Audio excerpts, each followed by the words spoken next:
Veña, ímonos poñer mans á obra. Non esquezas poñer o mandil para non manchar a roupa e traballar con comodidade.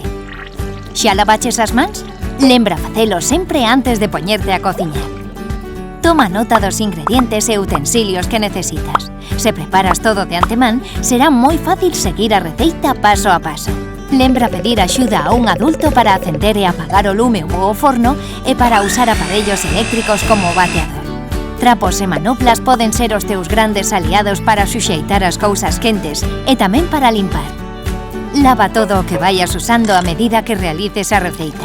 Así non se acumularán os pratos suxos e será máis fácil limpar despois.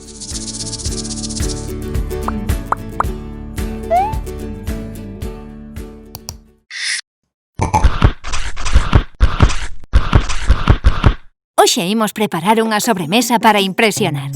Toma nota do que precisas para facer esta receita. Unha cunca ou recipiente, un bateador manual, un coitelo normal, un cazo.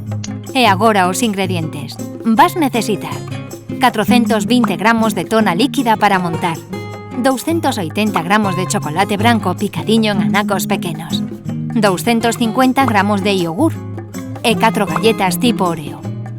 Prepárate porque comezamos. Primeiro, limpa e reserva a parte branca das Oreo. O resto das galletas tes que picalo en anaquiños. Despois colle un cazo e pon a ferver a tona coa parte branca das galletas. Cando ferva, tes que engadirlle esta mestura a un iogur previamente batido.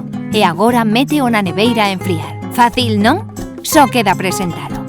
Nunha copa tipo cóctel ou nunha cunca, pon a crema fría e decora cos anacos da galleta por enriba. Deixa saír o artista que levas dentro. Un consello, esta crema está moi boa cunha boliña de xeado de vainilla dentro. A que esperas para probalo?